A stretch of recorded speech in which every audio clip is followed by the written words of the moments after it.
Alright, magandang araw po sa inyong lahat mga kababayan, Batang Maynila to it's. Hoy, kayong mga mga basher ni Baste Duterte wag naman kayong ganyan. Wag niyo naman masyadong i-bash at wag niyo naman sabihing duwag kasi ang dami ko nakikita mga kababayan na mga post sa Facebook, sabi duwag daw si Baste at bakla daw si Baste. Meron ng isang congressman sabi, huwag niyo raw tawagin bakla si Baste. Kasi yung mga bakla daw matatapang, si Baste hindi. Sabi nung isang congressman. Tapos meron ako nababasa, sabi, ito raw ang mayabang na duwag. O, ito lang daw ang Bisayang duwag. So, yan po yung yung mga, dami po sa Facebook na ganyan. At meron nga isang DDS galit na galit dito kay Baste Kasi ikinahihiya niya raw itong si Baste kasi nga yung mga Bisaya daw matatapang daw yan. At nagagalit siya kasi ito raw si Baste ang naghamon. Ikaw ang naghamon pagkatapos ikaw ang aatras. So ayan yung yung sabi ng vlogger. Galit na galit kay Baste. Sabi niya, DDS ako. Sumusuporta ako sa mga Duterte. Pero bakit ganyan? Minura pa nga si Baste, mga kababayan Minura pa si Baste. Ang sabi, ano ka Baste? Duwag ka Sabi ng vlogger. Ito mga kababayan napakita ko sa iyo yung sinabi ng vlogger. Ito guys. Guys, ako'y nadismaya lang Ipalabas ko lang talaga ang hinanakit ko sa taga Davao. Lalo-lalo na sa aming mayor sa Davao City na si Baste Mayor Duterte. Ano pala to? Davaoen nyo, mga kababayan. Kababayan niya pala sa Davao. DDS to mga kababayan DDS vlogger Baste, anak ng putang ina ka. Naghamon-hamon ka pa kay General Torre. Tapos ngayon pinalagan ka. Naghahanap ka ng tangina. Naghahanap ka ng kondisyon. Ano ka ba? Bakla ka? DDS to mga Anak ng putang ina ka do. Galit na galit kay Baste. Unay taga Davao nga bakla. Baste Duterte, anak ng putang ina ka Kahibalo jud mo nga ako. Sulit Duterte jud ko. Sulit Duterte supporters jud ko. Paking patay pa ko diri sa TikTok. Kahit sa platform. Pagtanggol lang mo mga Duterte, pero kung inanay mong style Baste, kung ganyan estilo mo, pinalagan ka lang ng matanda na, parang umaayaw ka. Ano ka ba? Makadiscourage mo sa taga Davao. Kung inanay mong style Baste, makadiscourage kag taga Davao. Tangin na ako taga Davao, kabalo jud ka taga Davao jud ko. Barangay 19 ko. Pareho ra tagsuna. Pareho ra tagsun. Pareho ra tag distrito. Pero kung inanay style nimo, nak na. Usa na inyong stylist Davao City dai, hurat-hurat lang. Ang musukol sa inyo, siyempre hindi musukol sa inyo kay mga Duterte good mo, di ba? Kami mga tambay diyan, dati sa Davao City, hindi mo palag sa inyo, kay mga Duterte good mo. O palag sa inyo, papusilon namin ninyo.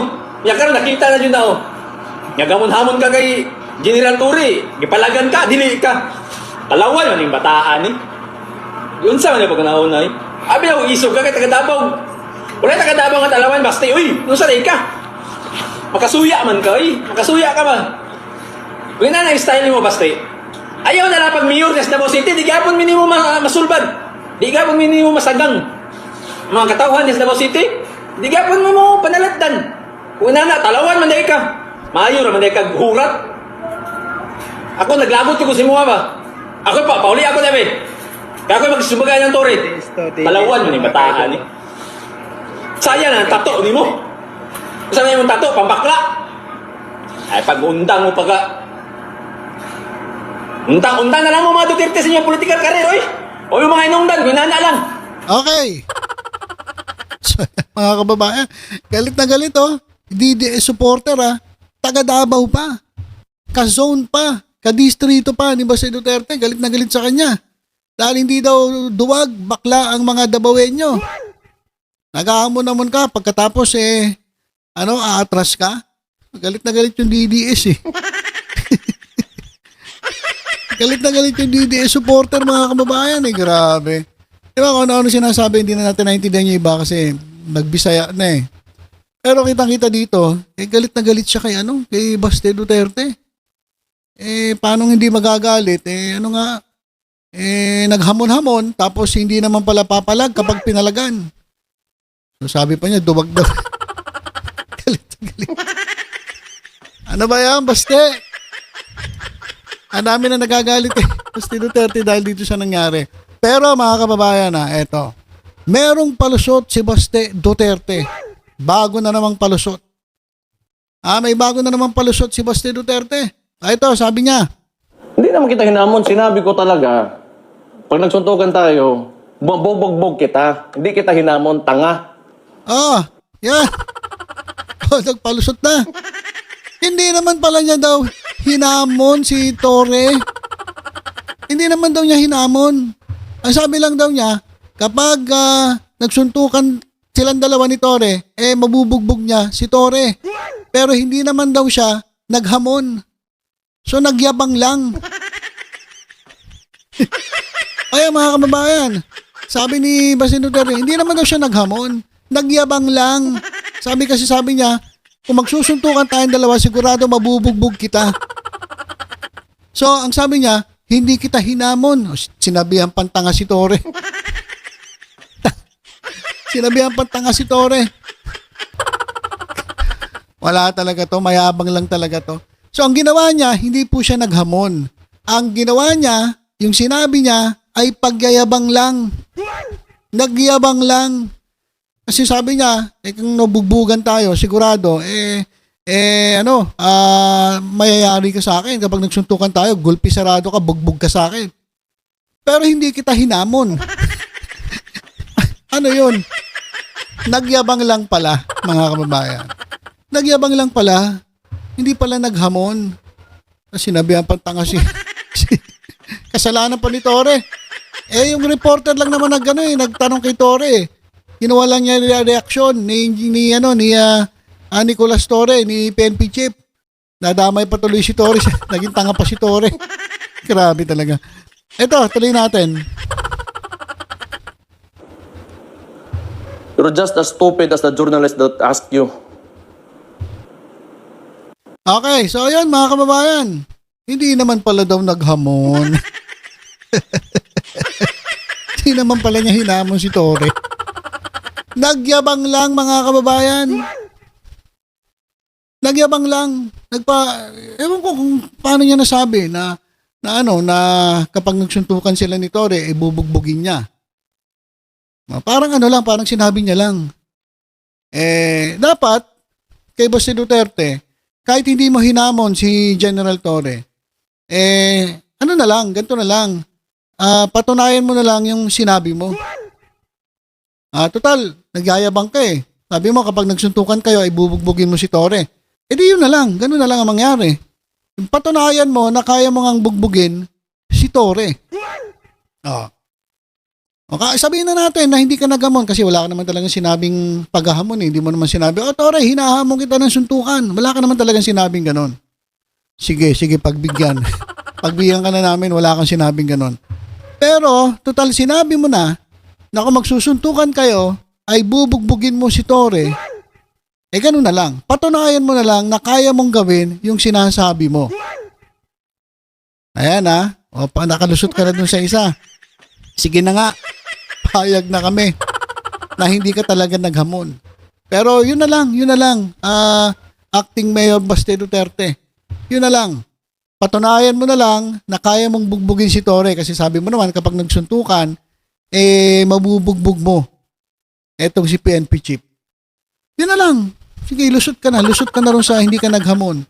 Pero patunayan mo na lang. Kasi pangit yung puro salita. Pangit naman yung puro salita, di ba? Mas maganda sir yung yung sinasabi mo ginagawa mo at kaya mong patunayan. So sinabi mo naman kaya mo siyang bugbugin. Sige nga. Ayun po yung hamon. Kami na ang naghahamon sa inyo. Kami na ang nananawagan sa inyo at nagbibigay ng hamon, Sir Baste Duterte. Total sinabi mo na kapag nagsuntukan kayo ay mabubugbog mo si Torre. O, sige nga. Sige nga. Gawin mo nga, sir. Total, sinabi mo na eh. O, kami ngayon ang may hamon. Itong hamon namin sa inyo. Patunayan ninyo yung sinasabi ninyo na kaya nyong bugbugin itong si General Torre kung kayo ay magsusuntukan. Okay?